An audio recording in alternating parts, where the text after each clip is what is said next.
please move up. We want it to be a cozier, it's a conversation. This is not formal presentations.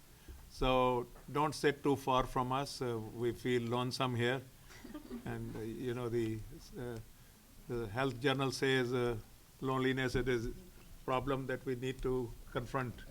Yeah, Vivek Murthy has been very vocal on that in the last few days. So when this department under the leadership of Dr. Pishovarsi invites an interloper, an outsider, they make him do a lot of things. So I did my presentation. I had a sleepless night preparing for it because I hadn't sent you anything before. And now I chair this session. It's my pleasure to chair this session. I have some notes from, I don't know who prepared them, but they were given to me by Verne Dusenbery from St. Paul, Minnesota, Hamline. I'm going to read them quickly. Is that okay? Or shall we skip that?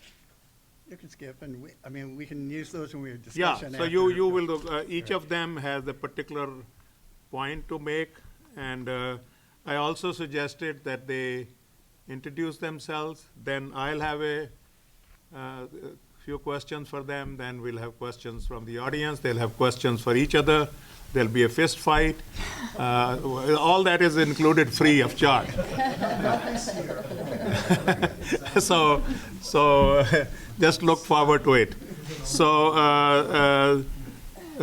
I think I'm going to ask Verne to start. He is also going to speak for Sangeeta, who is not here, and Verne is both Verne and Sangeeta, two in one pack. Sangeeta. Sangeeta. Oh yeah, Vinita. Yeah. Oh, he's very playful. I'm very scared of him. And then we will go to Philip and Nirinjan and Simranjit in that order. So it's all yours. I'll watch the time. Okay, you have the important job. Yeah. Right. Well, thank you all for staying around. A nice long day here. This panel, we like to thank Peshora and Tejpal for including us. When the original call for papers went out and I saw that it was supposed to be anniversaries of North American Sikh thing, I realized that it was the 50th anniversary of the official founding of Sikh Dharma Brotherhood, now Sikh Dharma International. So we put this together and asked to have this as a discussion, in part in light of recent developments with Sikh Dharma, but also just for looking back at 50 years of the existence of Sikh Dharma and Gora Sikhs and what effect that's had on Sikhs in North America and in the global Sikh Panth in general. So I'd like to start off by reading the abstract that we submitted to sort of contextualize what we're going to do, and then we're each going to talk for a little bit about our papers. So 3 of the papers were sent out by Peshora and Tejpal earlier. My paper, Sangeeta's paper, and Simranjit's paper. And so if you've read those, we'll try not to be too duplicative, and I'll just try to quickly hit on my high points of those papers. So our abstract says, on April 10th, 1973, the Sikh Dharma Brotherhood was officially incorporated in the state of California as a nonprofit religious organization, whose name subsequently evolved into Sikh Dharma of the Western Hemisphere and then into Sikh Dharma International. The organization's founder, Harbhajan Singh Puri, also known as Yogi Bhajan, Harbhajan Singh Khalsa, various other titles, had previously registered the Healthy, Happy, Holy organization, 3HO, as a nonprofit educational organization focused on teaching Kundalini Yoga.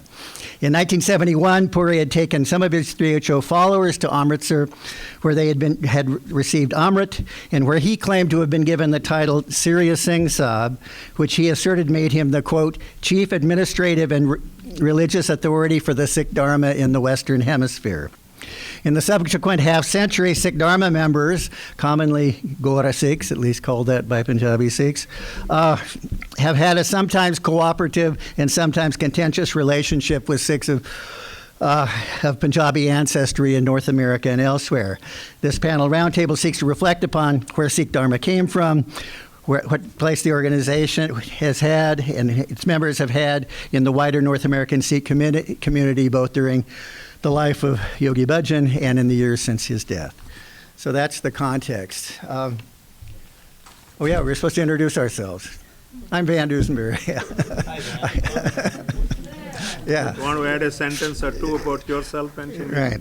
And so I came to Sikh Studies through original research as an undergraduate on 3HO. As an undergraduate, I was looking for a group to do anthropological research with. I was interested in new religious movements, and a friend of mine had joined 3HO and said, come spend the summer doing field work with us. And it was so serendipity that led me. And then subsequently, I have done work on Sikhs in North America, Southeast Asia, Australia, and back in Punjab. So this is sort of my time to go back 50 years and where it started all at the beginning. So anyway, and Prisora was nice enough to have honored me here in 2017 with a Lifetime Achievement Award. So I much appreciate that. So in the paper I sent and was sent out to you, I had three sections to a paper, and the first section was on inflection points and internal developments of Sikh Dharma. And I'll just point some of the highlights, less on the internal 3HO Sikh Dharma stuff and more on the way in which it affected Punjabi Sikhs in North America. But there was a fortuitous connection that Yogi Bhajan made in Amritsar in 1971 that through his claims of the title Serious Singh Sahib tied what was then a yoga-based community to the wider Sikh Panth. And that's crucial in a number of ways. His followers then came to accept his claim that his teachings were authentic Sikhi because he'd been given this title. North American authorities and the media tended to accept him as a spokesperson for Sikhs in North America, and he was happy to claim that authority. And then Punjabi Sikhs in India tended to use his claims and use him as an example of Sikhs expanding as a global religion and be appreciative of his missionary work there. But there was a more mixed reaction from Punjabi Sikhs in North America to Sikh Dharma and to the claims of the Serious Singh Sahib.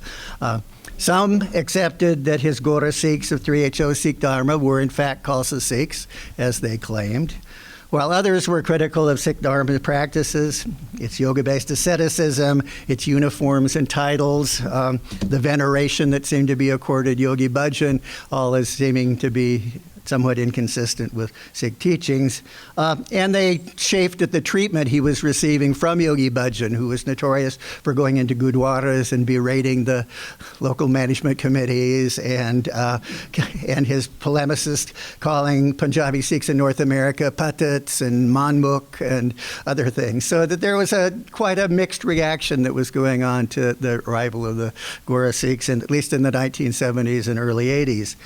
And then after 1984, there were further tensions sometimes between Khalistan sympathizers and Gora Sikhs because 3HO and Yogi Bhajan didn't seem to have a consistent perspective on what was happening there in India. But right from the beginning, there were also contingent collaborations between 3HO Sikhs and the Punjabi Sikh community here, particularly around religious rights. 3HO, because of how it understood American policy on religious rights, took some of the early initiatives in making claims for exemptions from turban, helmet laws, allowing kirpans in schools. I mean, these were some of the early things. So as I said, I'm not going to spend more time on the internal dynamics within 3HO that has led up to a recent crisis of legitimacy with recent publications about what was happening with Yogi Bhajan and internal to the group that some of you may know. I mean, it's how many people are aware of the book that came out in 2020 about Yogi Bhajan and accusations of sexual improprieties and whatnot? Most people are aware of it. It didn't seem to get as much press in the Punjabi and Sikh press as it did in the yoga sort of world, so I'm not clear as how widely it was known about an expose of misbehavior on the part of the founder and some of his close associates. But that's certainly what we're going to hear more later about. So I'm not going to say anything more about that. The second part of my paper looked at the way in which the Sikh Dharma folks affected Sikhs and Sikhi in North America.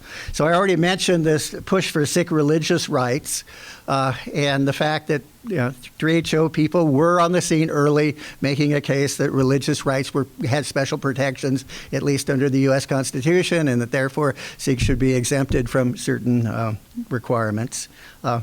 Another way in which they seem to have an effect was in sort of instantiating a separation between Sikh religion and Punjabi culture.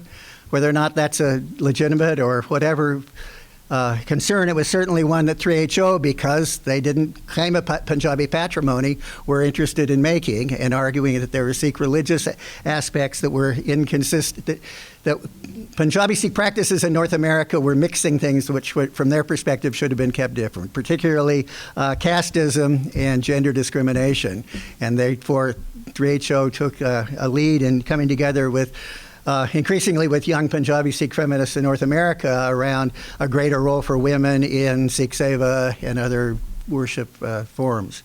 There are also, as Nirinjan has written about earlier, musical introductions of new kirtan styles, which were fusion of classical kirtan, Sikh kirtan with other musical styles, and some gurdwaras have taken to allowing that in there.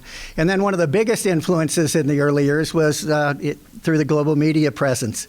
SikhNet, SikhWiki, Sant Singh Khalsa's translation of the Guru Granth Sahib, all those were 3HO. And in the early years of the internet, SikhNet and SikhWiki were incredibly important sites in the public presentation of Sikhs to the wider public. And certainly the way in which the translation, as Jasbir Singh has shown, the translation by Sant Singh Khalsa of, it's not even a translation, it's a compilation from a bunch of other translations that's been used in gurdwaras. When you go into the gurdwaras and what's put up there on this stage, the English is usually Sant Singh Khalsa's sort of coming together of various things. That's the number one source that people who don't know Punjabi have for the Guru's teaching. So there's been an effect of 3HO and their practices and their work on Sikhi in North America. And then in the third section of my article, I talk about the varied categorizations of Sikh Dharma that Sikh Studies scholars have made and how they've written about it. Many of you in this room in your publications have mentioned or written articles talking about how does Sikh Dharma fit into the wider Sikh Panth. And most people have put them along with other so-called groups, sometimes called sects, sometimes people avoid sect, just call them groups, at what they see as the fuzzy boundary of the Sikh tradition or outside the mainstream of some language that suggests that sort of like Nirankaris and Namdaris and Akhand Kirtani Jata and various people place them with various other, or Sant movement, Nanaksar Sants or whatever. 3HO fits into that sort of milieu, but at least acknowledging them within this sort of the widest of the Sikh Panth. And I won't talk more about it, except to talk about most of these attempts then try to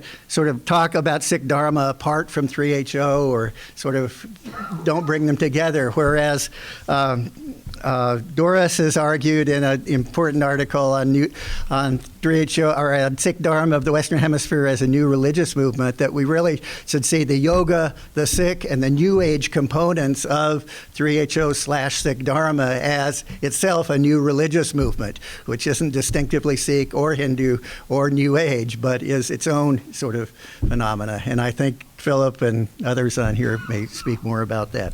So that's basically the thrust of my article, which, as I said, Peshore sent it out. You can read more detail and more examples there. In conclusion, on mine, my conclusion is, first of all, that Sikh Dharma, the organization with its code of conduct and its religious hierarchy and all, has evolved over the last 50 years, and we'll hear about some of that evolution in the other papers.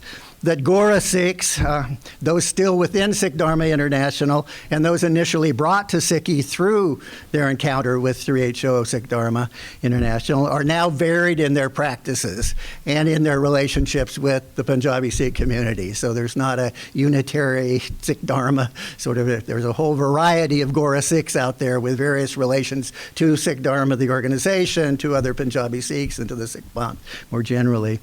And then my third point is that the global Sikh Panth itself is a very different place 50 years ago from what it was 50 years ago. That when Yogi Bhajan was starting out, it was certainly important to him that the SGPC and the Akal Takht were the basis of his authority, and that he was able to claim that.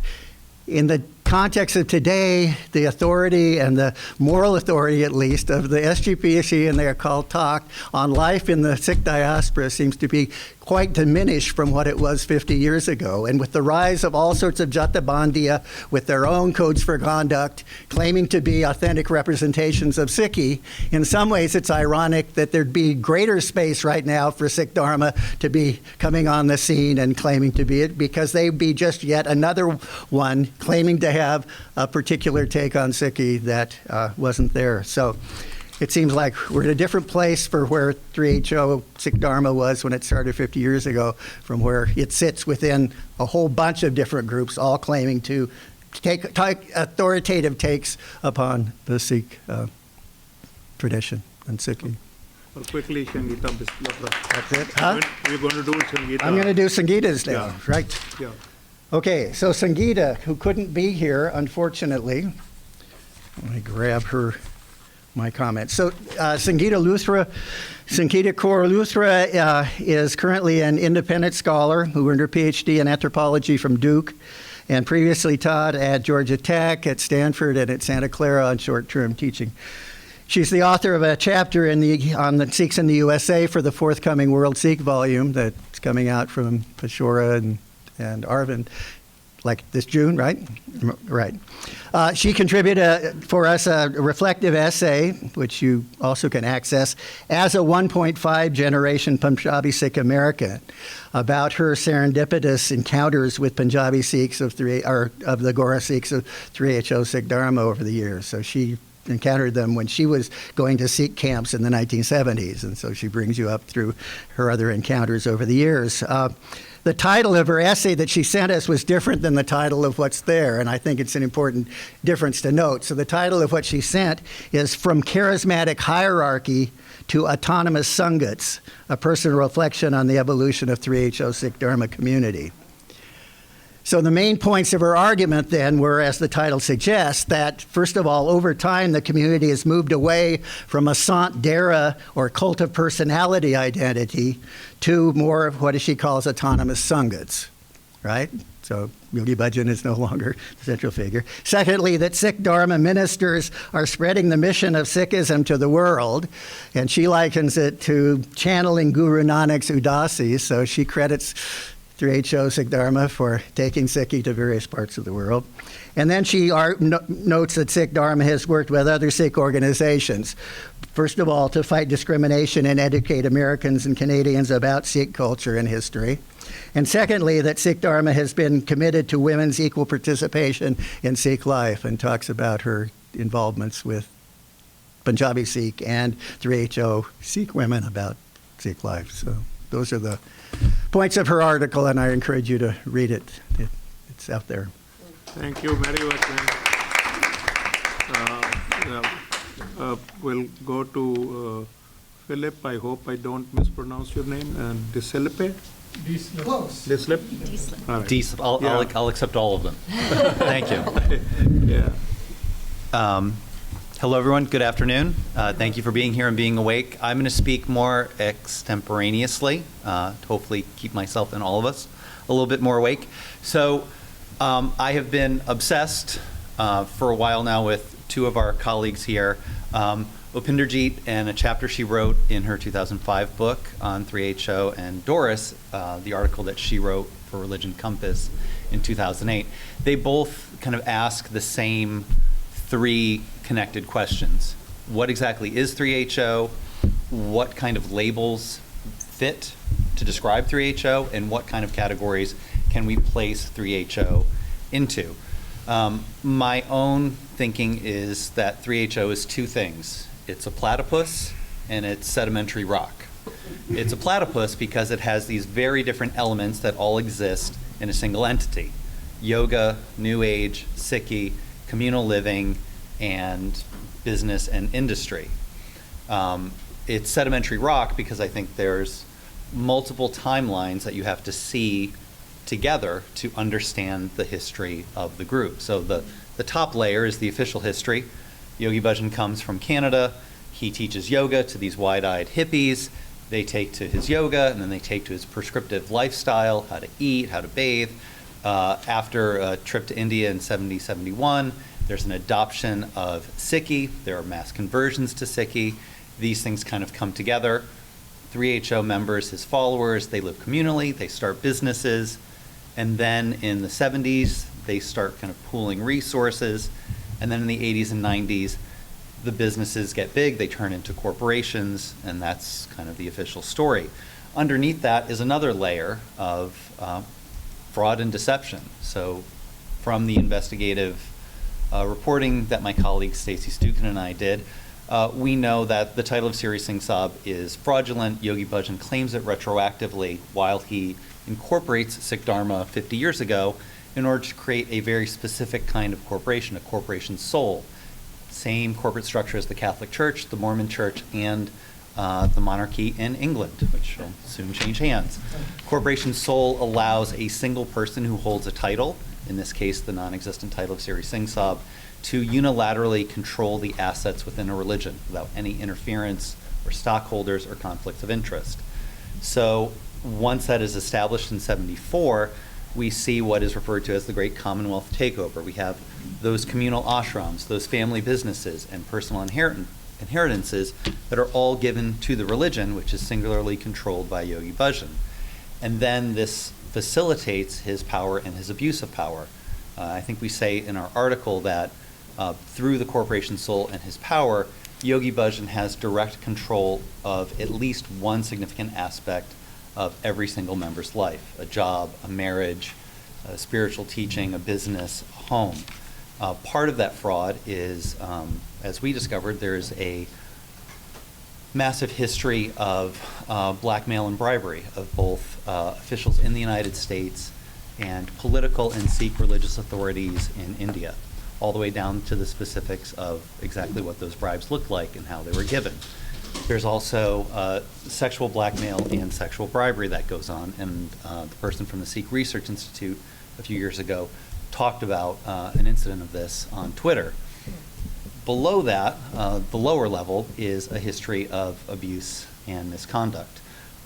You could see the history of 3HO and Yogi Bhajan as a continuous history of abuse. Yogi Bhajan comes to the US from Canada because he gets a woman pregnant. He is kicked out from one host to another for sexual misconduct and predatory behavior, and this continues almost up until his death in 2004. So what kind of labels have been given to 3HO and what are appropriate? 3HO has kind of amazingly avoided too much study from scholars of new religious movements and popular attention as a religious cult. And I would say that there are similar reasons for both of those phenomenon. And that would be a general ignorance of Sikhi among the American population, suppression of these kind of unsavory things within 3HO, and that creates a vacuum in which 3HO is allowed to speak for itself and define itself on its own terms. So in the academic study of cults or new religious movements, 3HO has just been assumed to be a recent iteration of the Sikh tradition, new converts to an old faith. And I think also part of that is there's been a wealth of scholarly work by insiders in 3HO from the 1970s onward that has, again, allowed 3HO to explain itself in its own terms. 3HO avoided the term of cult, I think because despite whistleblowers and despite court cases and despite some media attention, there was never really a big kind of outing of this kind of behavior. I did a study of, this just came out in the journal Implicit Religion, of uses of the word cult in American newspapers in the 1990s. And I found a very interesting phenomenon, which was that many of the groups that we assume to be cults or are thought of as cults very much avoided the explicit label of cult. And one of the reasons that I saw in this qualitative content analysis that I did was that the groups that avoided these labels, primarily the Unification Church, the Church of Scientology, and the Hare Krishnas, one of the things that they all had in common is they had a robust organizational structure. In plain language, they had lawyers, they had money, and they had followers who were able to push back. And we see that throughout the history of 3HO, especially in the 70s. You have Pamela Dyson writing these horrifying polemics against Punjabi Sikhs in various magazines. You have physical protests outside of Time magazine when they do their expose of Yogi Bhajan in 1977, holding up placards. You have letters to the editor at LA Times. Anytime it's hinted that 3HO might be a cult or Yogi Bhajan might be a cult leader, you have threats of legal action by Ramdas Singh, one of Yogi Bhajan's attorneys, and you have several figures who consistently do media relations, such as Pamela Dyson and Shanti Kaur. So when you have all these scandals in the 70s and 80s, there's always an articulate person who can stand up and explain things away and talk to the media. I think there are other reasons. In addition to the dissimulation and the cover-up, there was a whole series of legal strategies and payouts. And there was also economic clout and political influence with Yogi Bhajan and members of 3HO.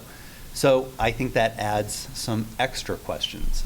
In light of the behavior of Yogi Bhajan, the fraudulent natures of his claims, the way that he was treated by his followers, and the political influence, maybe that allows us to think of 3HO as a kind of Dara, to kind of take a Punjabi context and bring it to the United States, see him in line with other figures who have used political influence to their own benefit.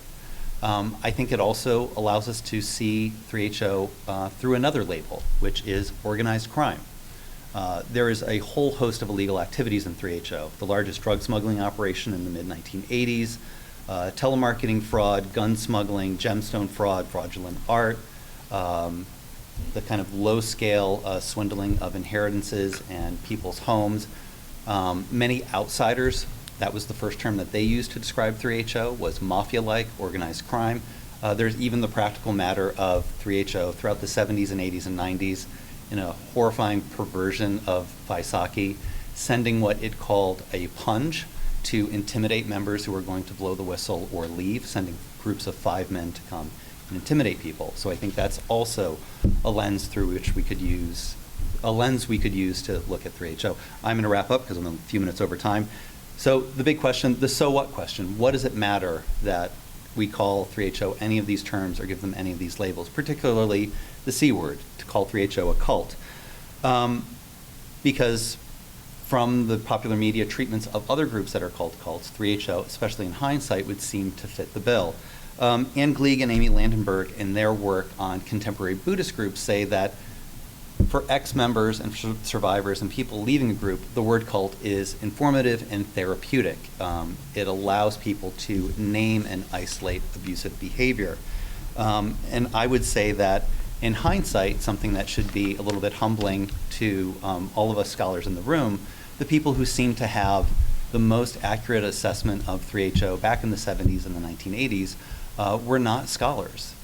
They were people who saw 3HO as a cult, and even the self-described cult experts like Steve Hassan and Rick Ross, who listened to survivors, paid attention to certain signs, and were much more accurate than, I think, hardly anyone else.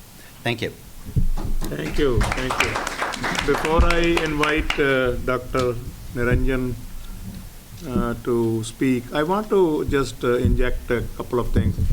I'm not a participant directly in this conversation, but my own relationship to 3HO, I met Yogi Bhajan twice at Millis, Massachusetts Center. No deep, long conversation. But before that, there was a book by a woman named Premika Singh, which became Pam Dyson. Kaur. Premika Kaur, yeah. Premika Kaur You remember I think it was called not the Peace Lagoon. Peace Lagoon, but there was also something called the Guru in the New Age or Guru something. for the Aquarian Age. That's the one. I was asked to review it for a Sikh magazine that was started by people in Long Island, people like Dr. Gurcharan Singh, who was professor of political science at Hunter College, and Dr. Inderjeet Singh, who is a PhD and also a dentist. So I reviewed that book for them. And then we discovered that the work was all plagiarized from Joginder Singh, the historical novelist. So I felt a little embarrassed because I hadn't made that discovery myself. So that's all I want to say. Now to Nirinjan. And you reviewed the book? I reviewed the book. You should be punished. Oh, yeah, you are punishing me by giving me this session. Don't forget that. Don't you remember how I came into this picture? They are such nice people. I'm happy to be with them. All right. Hello. Can you hear me? Okay? Yes. All right. So, start by way of my biography. I know I have too much, so just help me keep time. Thank you for that. I think this, how you framed it within thinking about our self-understanding and explanation of history within the community's own terms, I think will be a helpful framing also to think about what I'm sharing with you now.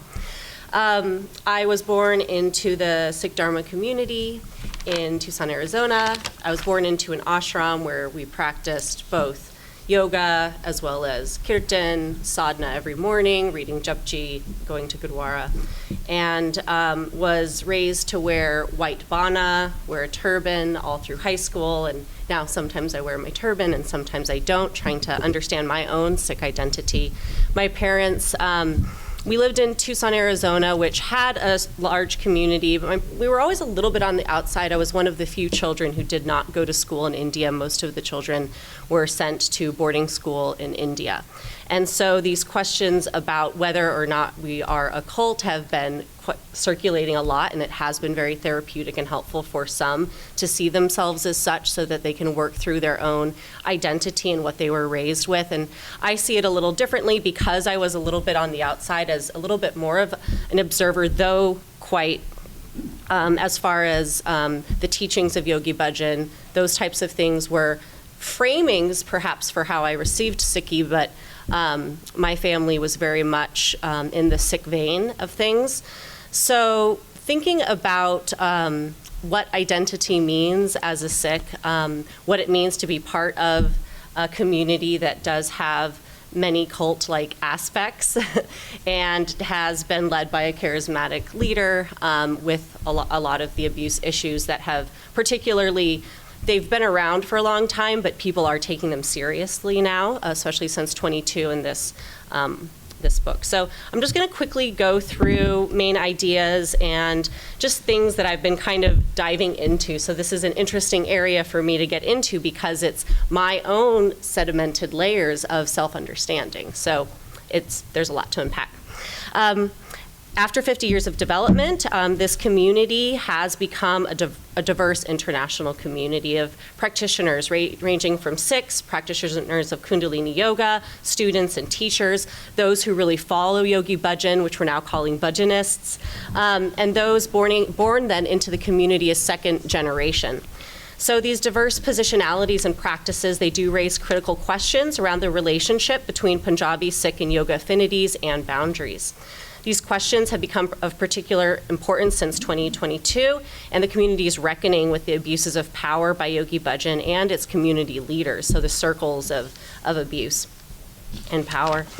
And then these questions about white centering and privilege, about racism, homophobia, and sexism have all become part of this larger conversation. These realities have created a hermeneutic chaos as people question whether the teacher can be separated from the teachings, the ways in which their understanding of Sikhi has been filtered through these various lenses, and the second generation are undergoing a process of reparations for the abuse and harm and neglect that they experienced. Every time I read this, I've had to speak about this at other, it's a lot that we're going through. at community-run camps and Indian boarding schools. From sent there as early as 5 years of age up to 18 years of age. And so these questions, for example, my husband started boarding school in Missouri in 1984. He remembers the gates being locked during Operation Blue Star. And, you know, since that time, the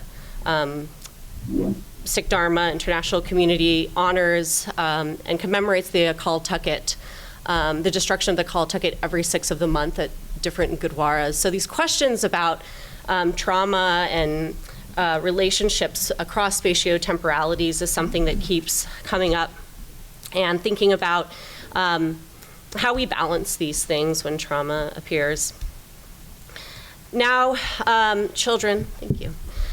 Now with children of their own, the second generation are having children of their own, and they're questioning their relationship to the community, its leadership, and their own hybridized identities and what they want to pass on to the next generation. So these questions of identity have been central to my own explorations as a Sikh, and I'm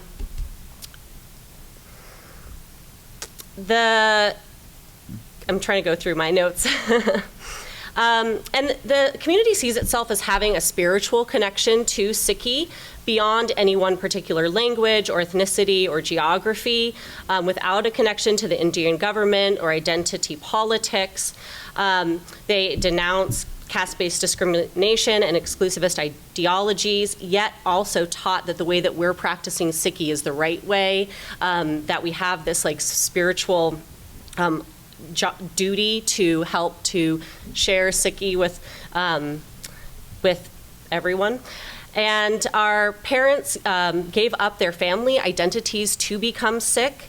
They were new religious converts, and they wanted to be seen and acknowledged as Sikh. So the fundamentalism, the ways in which they adopted Sikhi, and the communalist thinking and superiority complexes that got created around that are things that people are unpacking now. And acknowledging white centering and the gatekeeping, and reflecting on white supremacy and racial hierarchies, looking to engage more deeply and authentically with Punjabi Sikh communities. It has become an international community. Japji has been translated into 19 different languages, but then these questions about what are the qualifications of who's doing the translating, what types of interpretations are people receiving, I think are big questions. People are becoming Sikh from diverse ethnic and racial backgrounds, so also that question of Gora Sikh, does it still apply? And I look at these kind of integrative tensions then between tradition, between progress, religious identification and spiritual cultivation, political representation, and seeing oneself as a sovereign nation. So Dusenbery in 1992, he talks about the Sikh Panth as being a worship genus, and I've found that as a helpful way to think about the practices and this kind of maybe spiritual framing of what it means to be a Sikh, and the actions that we take might be a helpful way to think through these things.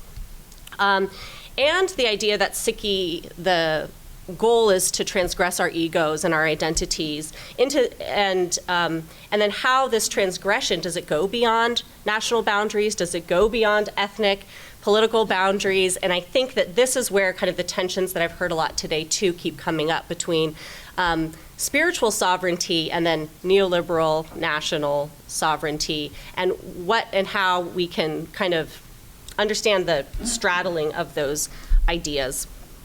Oh, okay. Time. I'm letting you do okay. the watching. Okay, I'll wrap up. Yeah. So I kind of did an interesting little dive into thinking about in the 70s, there was the self-identification within the community as a sovereign Khalsa spiritual nation. And they had a Khalsa council about that. The SGPC had advised Sikh Dharma International to hear from Bhai Sahib Sardar Kapoor Singh, who was the national professor of Sikhism. That was a title given by the Akal Takht. He was someone who was very instrumental in the Anandpur Sahib resolution and modern Sikh self-determination and sovereignty. And so this was in 1979 that the Sikh Dharma is trying to come to terms with their own spiritual sovereignty and what that means. And then around the same time, the Anandpur Sahib resolution is happening. So these kind of questions about what sovereignty looks like, and spiritual sovereignty in relationship also to then thinking about how that can be utilized within the American context to be colorblindness, the melting pot, and seeing beyond race. So I have a lot of quotes from Sikhs saying that I am not a 3HO Sikh, I am a Sikh. I don't see the difference between Indian Sikhs and 3HO Sikhs, and these kinds of things is the self-understanding that many 3HO Sikhs have. And so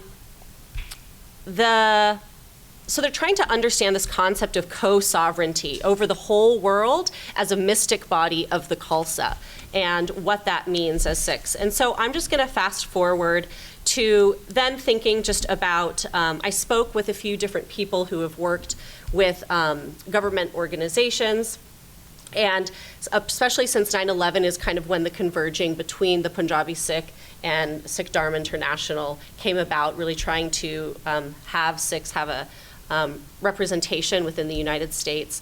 And I find these patterns then interesting of the immigration of Punjabis into America in the 60s, the coming about of the 3HO Sikh Dharma community in the 60s. Now we have second generation who are of both, if we want to do this comparison of communities, of both communities now wondering, who are we? How do we pass on Sikhi to the next generation within these contexts that we have? So these questions about authority, these questions about about the rift that gets created due to trauma, due to communal tension, and what that means for Sikh self-understandings have been things that I was trying to look at in the paper that ended up just being notes that I have not sent to everyone. Thank you.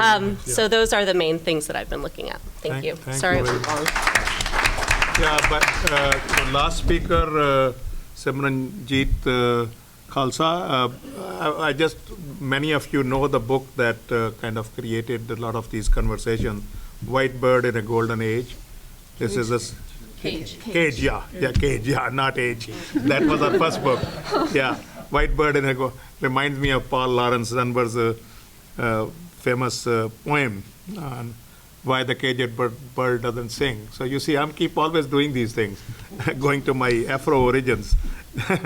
But I also wanted to say, in continuation of what you said, Nirinjan, that now there are people who are coming into Sikhi without any reference point in 3HO.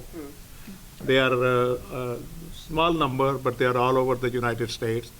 They are in Spain, they are in Germany, they are in Netherlands, they are in Latin America. And I think that also is the issue. So, Simranjit. Yeah, great. Can y'all hear me? Yes. Yes. Okay, perfect.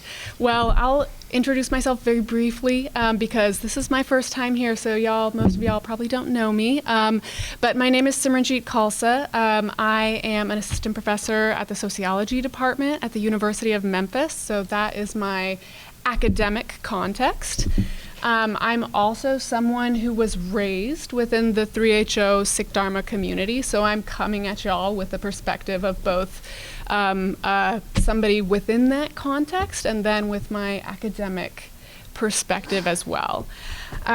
So what I'm talking about today is a project where I'm thinking through legitimacy processes within the 3HO Sikh Dharma community. So as I think a lot of our speakers' comments have reflected, the 3HO Sikh Dharma International Gora Sikh community, complicated as all of those labels are, I'll just switch between them occasionally, but they occupy a kind of liminal space. They exist on the boundaries of the Sikh community writ large, right, as many of my colleagues have pointed out, but nonetheless they see themselves as or have historically, and many still do, see themselves as occupying a central position within the larger Sikh Panth. That's illustrated by some of the things like the title that Yogi Bhajan claimed for himself, illustrated by efforts to kind of communicate what Sikhi is to non-Sikhs, right? Taking on an authoritative role to explain something about the tradition to people outside of it. But so there's this kind of conflict or tension in how people within and without of the community see it, right? But then we've got this current crisis, which we've heard about, right? Sparked by Pamela Dyson's book. And this book, the crisis it sparked is probably the most existential crisis that the community has faced thus far. It, among other things, really calls into question and heightens this liminality by calling into question the legitimacy of the 3HO Sikh Dharma community. So when we're thinking about legitimacy and processes to maintain it, right, I am taking the position with other folks that that's a fundamentally social process, right, rooted very deeply in social context. So we've got all kinds of social organizations striving in different ways to kind of create and maintain legitimacy. Although what exactly legitimacy entails and how we go about achieving it varies, right? So for groups on the margins, like 3HO Sikh Dharma is, questions about legitimacy become more pressing, and the strategies to kind of gain it and maintain it are many and varied. They can take a bunch of different forms, right? So that may entail a kind of rejection of some metric of legitimacy by shifting standards for evaluating it. It may entail borrowing or mimicking or claiming practices of another group that's more widely accepted as legitimate. So what I'm doing with this project that I'm still very much in the midst of is looking at organizational emails sent out community-wide. So these are like very much public-facing emails sent out by different organizational branches of the 3HO Sikh Dharma community. And thinking about these emails as a way that the community is engaging in a kind of presentation of self. And a part of that presentation of self entails trying to cultivate and maintain legitimacy. So I am, as I said, still collecting these emails, still going through them, but looking through them thus far, there's a number of ways that through the kinds of things that are being communicated and how they're being communicated, these email communications are drawing on, pointing to practices that have not historically been super central in the 3HO Sikh Dharma community, but making a point of drawing a connection to that are much more central, much more common among Punjabi Sikh communities. So doing things like including in emails explainers about holidays that haven't always been practiced within the 3HO Sikh Dharma community, but are practiced much more commonly among Punjabi Sikh communities. So that's things like Hola Mahalla, for example. Doing things like pointing to connections and ties with major gurdwaras in the Indian context. So encouraging folks to support Akhand Paths at Kashgar Sahib, things like that. So these kinds of things that are coming up in email communications, I think illustrate a response to this kind of crisis that 3HO is in the midst of in attempting to kind of maintain and convey a sense of legitimacy through this connection with the larger Sikh Panth. So thinking about, so zooming out from that, I think that these kinds of moments of crisis that a new religious movement can face are an opportunity to look at ways, to try to look at and understand different ways that religious organizations claim legitimacy, what kinds of authority sources they draw on to do so, and then we can take that lens to help us understand how the forms and functions of religious practice itself can change over time, right? If the community survives, it's not going to look the same as it did prior to this. So we can look at these kinds of shifts going on and situate them in the context of the kinds of claims to legitimacy, what sources of religious authority are being drawn on to maintain a sense of validity for members of the community. And I'll leave my comments there. Thank you so much. Thank you very much. Well within time. I'm not going to make a speech. I prefer questions rather than speeches. I'm not commenting on anybody in particular. I also have been given a set of questions that came from the organizers. So I think in fairness to them, I'm going to read you those questions, and then I'm let the members of the audience ask the questions. How might we as scholars best understand the evolution of the Sikh Dharma over its 50-year history, including relationships with Yogi Bhajan and other organizations, businesses spawned by Yogi Bhajan? Spawned is a word that I wouldn't use, but it just happens to have come here. Literature. Yeah. How might we as scholars best understand Sikh Dharma and its followers' place, both concretely and imaginatively, within the wider Sikh Panth at different points in time? What influences has Sikh Dharma and those brought to Sikhi through 3HO Sikh Dharma have had on Sikh life in North America, more broadly speaking? What are the possible likely future relations of Sikh Dharma International and its Gora Sikh followers, as well as others initially brought to Sikhi through 3HO or Sikh Dharma, with other Sikh organizations, institutions, and individuals in North America and beyond? So I'm sure you are all thinking about questions. These questions might also stimulate some of your questions. We are happy to receive your questions. Not comments, questions. I think I saw Doris first. So I got to say, I was really taken aback by, I think at least two of you used the term cult. We have worked so bloody hard for so long to unpack that term from religious studies, and to hear it thrown around here. Please explain, because that's my question.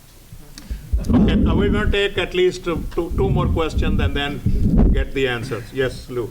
Oh, thank you. Hey, that was awesome. Thank you. Yeah. And yes, it was You are awesome too. It Yeah. was all very good. Thank you. Awesome squared. Yeah.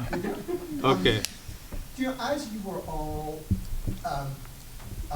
speaking, I mean, as a historian, the evolution of religious traditions, I mean, these, excuse me, I hope I'm not being callous, these road bumps are not uncommon at all, right? They're not uncommon at all. We see it in the early history of Christianity. And how did early Christians deal with it? Well, in varied ways, but councils, right? The Council of Chalcedon, of Nicaea. And when we look at Buddhism and the development of Buddhism, we also had councils. From the first one of, what was his name?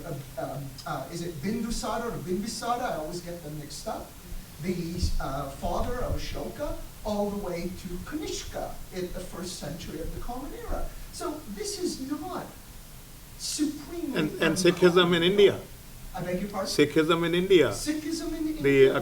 The Singh Sabha movement, Yes. getting rid of the Mahants. So these are things that most religions go through. Yes. Yeah. You're right. So the question I have then is this perhaps is this road bump perhaps going to lead to some, excuse me, and I don't mean to underestimate what's been happening, which has been traumatic. I just chose that word arbitrarily. But as a way forward, perhaps, do you see the gathering of, I don't know, I want to say community intellectuals or community leaders as perhaps a way to say, look, we've had these road bumps, but this is the way we go forward? Okay, one more question. So there are road bumps, we talked about the recent road bumps. Yeah, But there were road bumps during the Guru's time.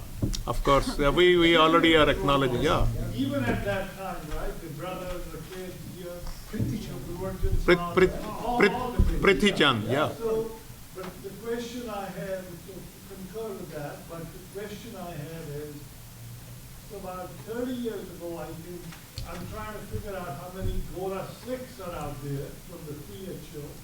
And does somebody have statistics like 30 years ago, and I know it was decreasing, or 40 years ago? Yeah, definitely. And what is the number, how is the number de-accelerated or remained the same over the last 5 years or 10 years after these efforts? Yeah, thank you. I think I'm going to let the panelists, whoever wants to answer these three questions together or separately, and then we'll take a couple more questions. And you want to begin, or anybody else? Well, the numbers are notoriously hard to come up with. 3HO will sometimes count everybody who's ever attended a Kundalini yoga class and come up with hundreds of thousands. Yeah. I mean, those of us that want to distinguish people that have taken Amrit or that are Sikh Dharma International members have always said that it's never been more than a few thousand adult members at any one time. Would you all agree? That's the running joke. 70s to 90s, a few thousand, several thousand, 5,000, We used to hear up to 10,000 at one point. maybe. What do you think, Nirinjan? Well, I thought it was funny because I actually quoted Guru Singh on SikhNet. Somebody asked, if there are around 30 million Sikhs in the world, how many are Yogi Bhajan Sikhs? And he says, either one is a Sikh or not. That is between you and your guru. Many look like Sikhs on the outside, but they do not live the Dharma. Many who do not look as we expect Sikhs to look are in reality better Sikhs than we. There are no Yogi Bhajan Sikhs, no Gora Sikhs, no Punjabi Sikhs. There are only Guruji Sikhs. That's a very That was good his one. response. So a few Yeah. thousand. Exactly. I used to go to Millis regularly, so I'm also a kind of honorary Gora Sikh. Wait, can we but just they- stop using that word? Gora Sikh? I don't like I that know word. even I a find lot of it people get offensive. offended. Well, speaking to the term Gora Sikh, and I think that some of the comments have illustrated this already, but it's just a kind of difficult term to apply with meaning because both there has been a little bit more, not a huge amount, but a little bit more diversity within the people who are affiliated with 3HO, Sikh Dharma. And then there are other white folks who are becoming Sikh outside of any influence of Yogi Bhajan, etc. So it's just imprecise, I think. But it was just what I about used it clothing? because it was No, but the seriously, term what that about the Punjabis were using to Yeah. describe. I was using it as the emic term. What about the cult question? Let's not forget the cult question. no. Yeah, Who wants to address can I that? answer the cult question? So this year I published an article for the journal Implicit Religion, where I think for the first time I did a qualitative content analysis of 17,000 uses of the word cult in newspapers in the 1990s, 1 through 17,000. And one of the things that the article did is it showed that the popular understanding of what a religious cult is, the groups that it gets applied to, it actually has specificity. About 8 groups received about 80% of all mentions of the word cult to describe a religious group, and they all aligned. There are clear boxes that get marked out when the public and when the media describes a group as a cult. David Koresh is one of them. David Koresh was the biggest one in the Yeah. 1990s. So there's this thing in new religious movements, in the subfield of new religious movements, where it's like when you enter the Catholic Church, you have to do the word cult is a polemic, it's awful, it does harm, it doesn't mean anything, and it's just this thing that's passed down. I don't think that's true when we look at how the public uses it, and I think when we look at the history of that subfield, I think if we take any kind of reasonable look at that subfield, we would take a giant step back and stop assuming their assumptions. You have people like J. Gordon Melton and James Lewis who are being paid by the groups that they are writing about. Who are getting, you can see copies of the checks where Gordon Melton and James Lewis are writing these apologetic books that are then cited in new religious movement scholarships, where they are saying groups with documented child sexual abuse, like the Children of God, that there's nothing wrong with them. J. Gordon Melton, the father of NRM studies, he's the one who gets Scientology their religious designation in the IRS. You have a whole host of embarrassing problems with that subfield.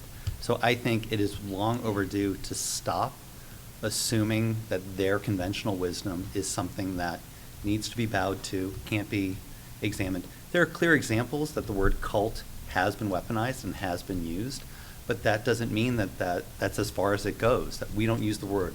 If you use the word, it has no meaning. I think Ann Gleig and Amy Landenberg, their work, where they're doing a huge survey of contemporary Buddhist groups with abuse, I think that is one of the ways forward that shows that we can't just dismiss the word cult as a simple polemic that discounts anyone who uses it. I mean, in the light of everything that's come out about 3HO and other groups, how can we take seriously NRM scholars who say, you can't believe people who leave a group? They're always lying. They always have an agenda. It's a relic. It's archaic. I mean, there hasn't been anything to fill that vacuum in NRM studies, but I think... So there is a responsible use of the word cult, and then there are others that are... With nuance, understanding that nuance. it's, yeah. Well, I'm wondering if you could, like, I think that what's helpful to avoid the weaponization, right, is to just define what we mean by cult. So we're not pointing to instances of malfeasance, which we can find across the board, right? Yeah. So what do we mean when we're delineating what's a cult, and why is that delineation useful in comparison to the term new religious movement? Yeah, I mean, I think the biggest cluster of that particular word is, there's a woman, she died a few years ago, and one of her dying requests was that her boxes of stuff get sent to me, and there were copies of emails and letters, and in the early 90s, she had left 3HO. Her daughter was being groomed to join Yogi Bhajan's harem. In her words, she told her daughter, I was not going to let you get raped by that elite. So and so. She's looking for help, and what's happening in the mid-90s as she's trying to get help. There's the Branch Davidians and David Koresh, and she is in this bind in her letters saying, I want to say what I know is true about this group, and I want it to stop, but I'm so afraid that if I do, there'll be a response to the group, as there is going on right now with David Koresh. Yeah, I think I'm going to, say something So are we, quickly. I mean, I'm just trying to think through categories, right? So are we then thinking of a cult as something where a group engages in sexual assault? Because we can find that in other traditions that we don't call Sure. cults, right? Major religions. Yeah. Major religions. So I just, if that's the criteria, it becomes like slippery. Well, that is how it's used, too, when people see abuse. I think in it has to be contextual. Yeah. It has to be very carefully defined. And there's Upinder? also the term sect Yeah. that also, it's interesting when I was looking at how we Sikh scholars talk about it. People avoid talking about sex because it, S-E-C-T-S, and prefer to use group because there's a stigma to talking about a group as being a Sikh sect. But that's precisely, when I was doing the work in the 70s, my informants were saying, look, at Jonestown is happening. Yeah. Is 3HO like Jonestown? Yeah. Is 3HO like Sant Nirankari Mandal? That was the point of reference for Punjabi Sikhs in North America in the 1970s. We look at what they're doing. We see the way in which they venerate Yogi Bhajan. Is he going to go, or his followers going to go with them like Jonestown if he says jump? And is he setting himself up like a guru, like Sant Nirankari Mandal when we're fighting them in the streets of Amritsar? That was their point of view. So I think the question is, how does the wider Sikh community see the community? Not necessarily whether Yeah, we and by use the way, it this sect is not or confined whatever. to just the U.S. North America conversation. Think about all the groups that Tat Sikhs do not approve in India, right? The Nirankari Sikhs, and the Rahwani Satsang, Radha Swamis, who treat... Yeah, and they all use Guru Granth Sahib as a central text, but they also believe in human gurus. I think the only ones that come to mind where the large Sikh community respects as Namdhariya. They are seen as more seriously practicing Sikhs. But the other, I mean, the whole problem in Punjab started with that. Even that is problematic. Yeah, but the whole problem which destroyed the things, a whole population, a young population in Punjab, and the 84 attack on the Darbar Sahib, and then what happened in Delhi and other places, that started with the Niranjari meet, where 78, it's on and they could have avoided it. Bhindranwala sent some people, there were fights, there were a couple of people were killed, and then you don't see the central government taking any action, or the Punjab government taking any action. But that's an aside. Question about councils. One set of more questions, Upinder, But and Wait, the, I don't remember. No. you haven't gotten Lou's thing about councils and Oh, stuff. Is your stuff like it? I mean, they're trying to negotiate right now, right? I mean, well, okay. I'm sorry. There's been a lot of discussion. I'm trying to remember. you could have gatherings to resolve things. Right. Okay. So road bumps and how other communities, how we've addressed it. Yeah. Yeah, Mormons have had a lot of road bumps. I mean, yes, every tradition, right? So I would say, and I think that other folks could probably speak to this as well. So, I mean, what I'm looking at in some of these emails, I mean, you have, the problem is that within people who are in some way connected to the 3HO Sikh Dharma community, there's just a number of different ideas about strategies to move forward. So like Nirinjan was mentioning, we've got folks who remain very, very committed to Yogi Bhajan and very committed to advocating for him as a spiritual leader and a teacher and very invested in maintaining that. Even though a flawed human being. I mean, maybe that's admitted, maybe it's not, you know? So, and then we've got other folks who are kind of shifting gears and saying, well, all that stuff isn't that important to me. Maybe it never was, but really it's Sikhi that's important to me. And articulating something that they see as more in line with kind of traditional Sikh practice. And in terms of like a unified council, there's no like unified authority to decide that. The Sikh Dharma International Council, like there are elections being undergone in a branch of I'm blanking on the word right now, the Council of Ministers. Do you know what I'm talking about?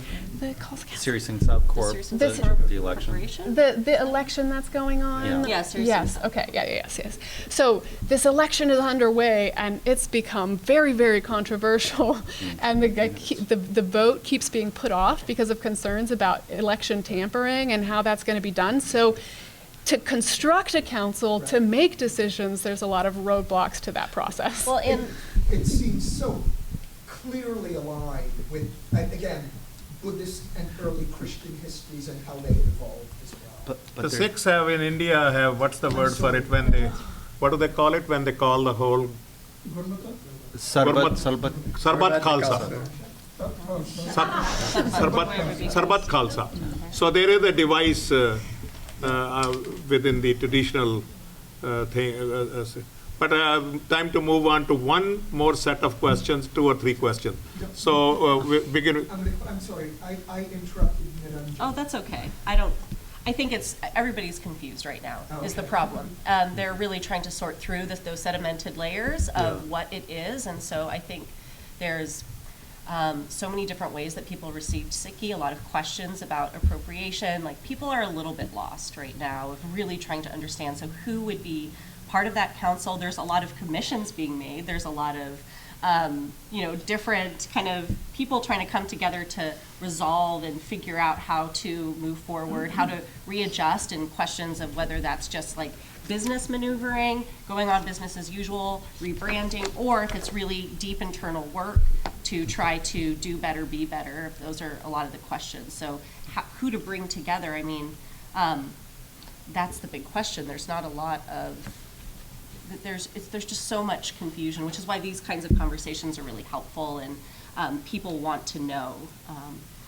They actually want to hear from scholars. But Because I'm there with hasn't you, been a lot of scholarship. Louis, because I was invited to a Sikh banquet. Maybe Arvind Paul is responsible for that invitation in Michigan in September. And they wanted me as the banquet speaker. And to begin my talk, I said, my Jewish friend Sylvan Chandler used to say, if there are 2 Jews in one room, there are at least 3 opinions. So it took me about 2 months to come up with a response.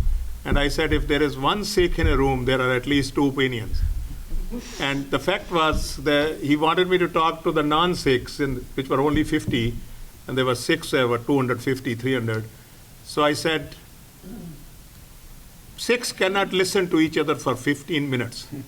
Everybody is convinced that their definition of Sikhi, their understanding of Sikhi is the right one. And that's why there's a proliferation of gurdwaras in all our cities, North America, UK, elsewhere. You have an election, the guy who loses the election goes and starts a new gurdwara. Austin has probably 506. There are 3 gurdwaras already. I think there'll be 2 or 3 more in the next 3 years. So this is a part of it is, as you have been saying, everywhere. But I think there's a stronger element of it. My reading of this is that the gurus wanted us to have anak. This is what I said in Michigan. We got that. Self-respect, dignity. They also asked us to shed ego. We haven't done that. We have massive loads of it. Everybody is full of home. Everybody thinks they are the only ones who know what is best. So, yeah, well, almost. Yeah, you are an exception. Upinder, question? Yeah, I find it interesting how, with you all being from the North American context, you seem to be using the term 3HO and Sikh Dharma quite interchangeably. Both seem to mean the same thing. Whereas in the UK, we don't have as big as a non-Punjabi community as you do here, but there seems to be a distinction between the 3HO centres, where it's strictly yoga, kundalini, etc., and then there's the SDWH.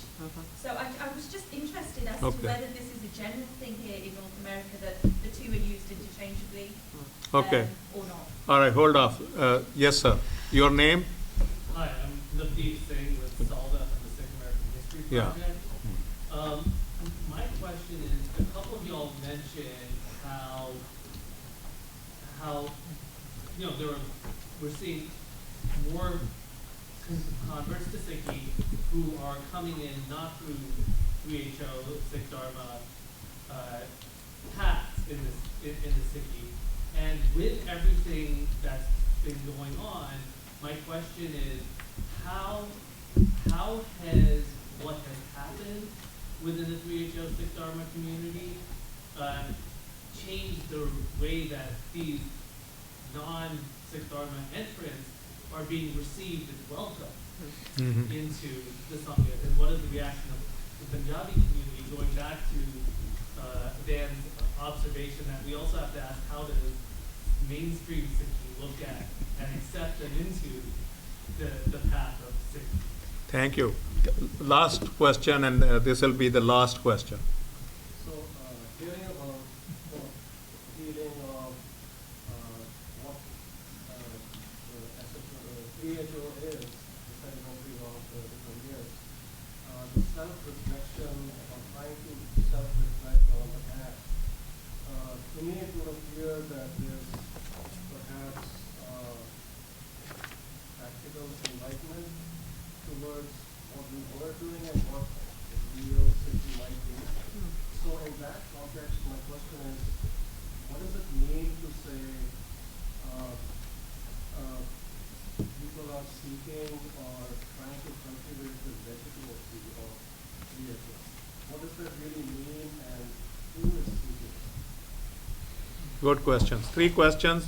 Who wants to take it first? Nirinjan? Sure. The 3HO Sikh, I'll speak to that. That's a good question about the term. I think it's just hard to understand how we name us as a larger organization's kind of the Healthy, Happy, Holy being the initial way that the organization was kind of structured, and it included the yoga and the Sikhi and the different lifestyle practices. And I think trying to get away from maybe saying Gora Sikh, so it's do we need to differentiate? Because you can't say Sikh American, can't say North, what's the term that's used? And do we just say Sikh? And those are the questions, I think. And so I think we're just trying to grasp it. What do we call ourselves? Okay, who Does can anybody address the else? question from? Yeah. I wanted to bring in the British context. Okay. And also something that Van said a while back. Sure, go ahead. So Van said that one of his observations was second-gen Punjabi Sikhs in the diaspora, US, Canada, and England, were in a similar position to the first-gen 3HO people that he observed in the US and Canada. They were from a religious family. They wanted to be religious, but they were kind of estranged from their own tradition. And so they wanted something to bridge that. The British Punjabi Sikhs that I spoke with, they talked about 3HO in England in the 1990s, and the thing that struck them the most was like really simple use of technology and preaching in the English language. They were saying suddenly there was someone who could like explain the Shabbat to me in English. There was like a PDF of an English translation. That was huge. And they also said that, their local gurdwaras were very slow to do that. Mm-hmm. So I think groups like Basics of Sikhi and others have kind of rushed to fill that gap.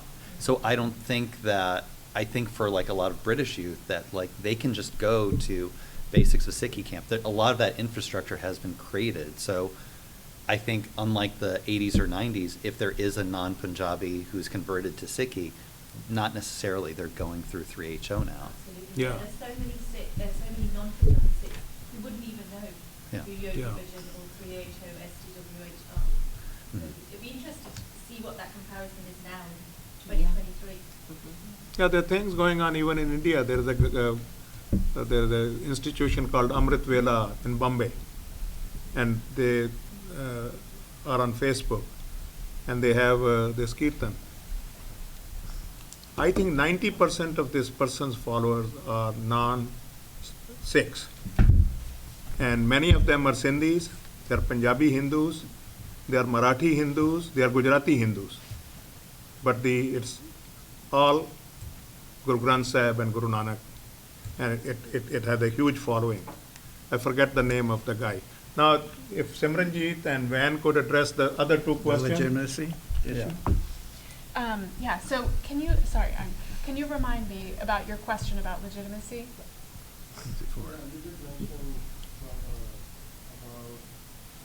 Legitimacy from whose point of view? Yeah.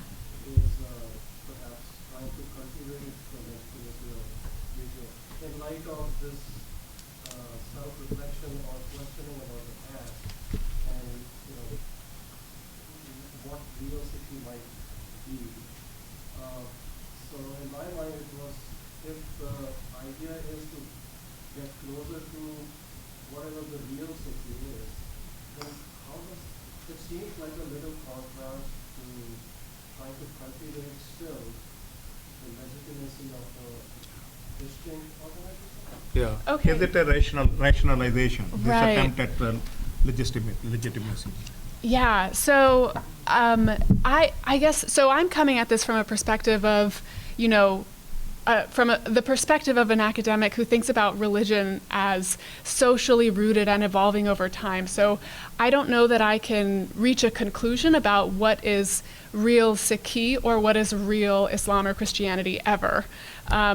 But I think it's worth thinking through people's claims about what is real Sikhi and what is real Islam, understanding them in that lens, right? So when we get back to this question of legitimacy, and like I was saying, thinking about legitimacy as a social process, right? A part of what I'm trying to get at with creating and maintaining legitimacy are making claims about enacting real Sikhi, right?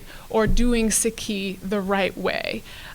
So when you make those kinds of claims, you're going to have different claims, people making contrasting claims within the community that uses that label, right? So when you start having a community that's trying to make claims of legitimacy, you are going to have multiple publics with different ideas about what it means to be legitimate, what it means to live Sikh values in a legitimate way, right? So, yeah.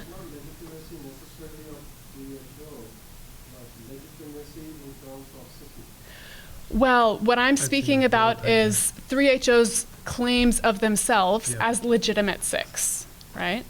And there's a number of ways that like different perspectives about what legitimacy is come into play and are kind of ongoing in current internal debates within the community. So, for example, there are questions about whether or not to start performing same-sex marriages, because it's legal in the US. And the 3HO Sikh Dharma community has, for quite a while, thought of itself, articulated itself as an egalitarian, progressive space. Whether or not that's always been the case in practice, it's a part of its narrative. And so we've got internal pressure in the community to start performing same-sex marriages. We've got a lot of folks in the community who are really concerned about how that might implicate their relationship with the SGPC. That being a part of what they're thinking of as maintaining their legitimacy is through that relationship with the SGPC, and the SGPC's stance on same-sex marriages being incredibly critical of the potential for that, right? So we've got these kind of contrasting ideas about what's legitimate Sikh practice that's just an example of this kind of ongoing tension within the community trying to decide how to enact Sikhi the right way. Thank you. And if I could jump on that Yeah, quickly, sure. because that's where I was going to go with the sovereign spiritual nation, is that's where thinking about, so it was a call from the inside of Sikhs saying, recognizing all of the harm and abuses, people that are part of the LGBTQ community saying, we also want to have our practices within the Gurdwara and be able to be married. And so these questions about sovereignty came up. And that's kind of what they're starting to use of thinking about, okay, if we're a sovereign spiritual nation, then what is the authority of the SGPC? What is the authority of the Khalsa-Baker? What do we need to find this legitimacy? And that's some of the internal. I think as And Van then- noted a while ago, the SGPC hold is going to loosen more and more. It's not going to remain. But Van, you have the honor of saying anything more on this, plus answer that last question. And Yeah, then I we mean- will close. Yeah.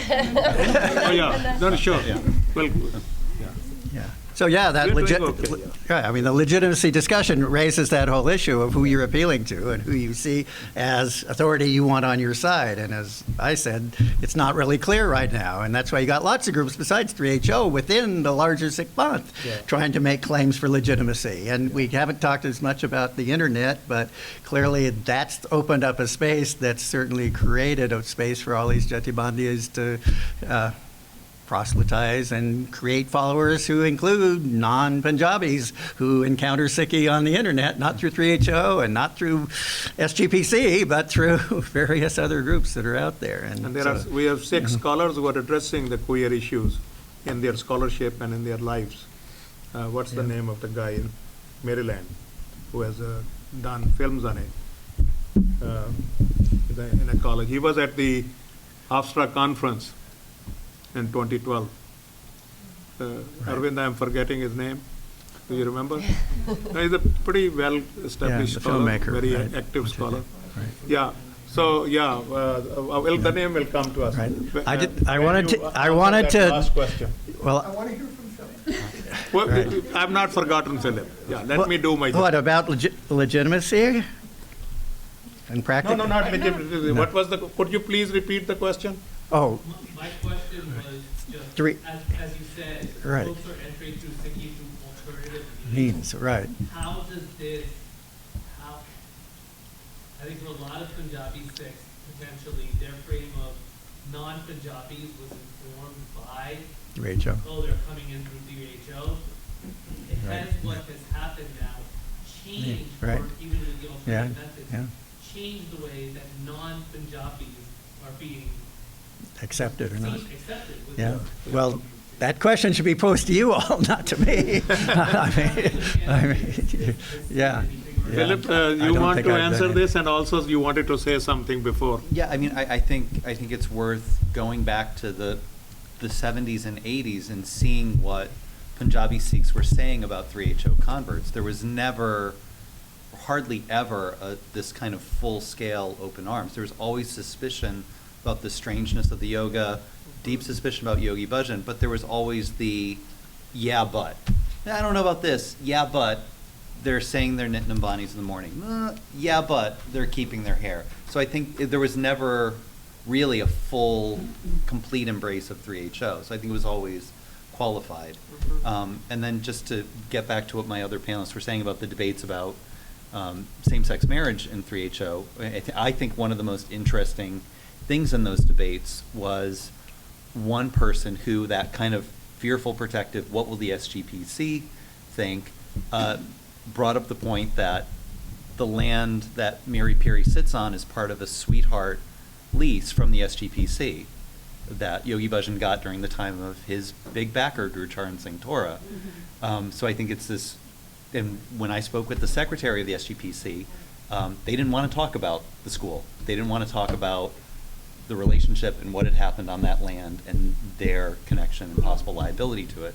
So I think that's a great example of, like, 50 years later, you can never really fully get away from your past. It's always still there in the present. And it's not clear what's happened with Yogi Bhajan's photograph in the Sikh Museum, Still up. Historical Museum in Amritsar. It's still up. Still up. It's still up. But I wanted to end with recently, Pamela Dyson, who wrote the infamous book that came out and caused this crisis of legitimacy, on Facebook apologized to Indian Sikhs for all the polemics against them that she wrote in the 1970s. She was the chief polemicist for Yogi, and she was the one right, she was the one who was calling all these North Americans Pathet, Manmukh, and whatever. And she wrote a nice little statement on her Facebook page that I want to apologize to Indian Sikhs for having the temerity to think that I was a person to call you out on the practice of the religion, and that I was naive and misled by Yogi Bhajan. So people are going through changes, I think. Well, I want to thank the panel. Please, let's give them a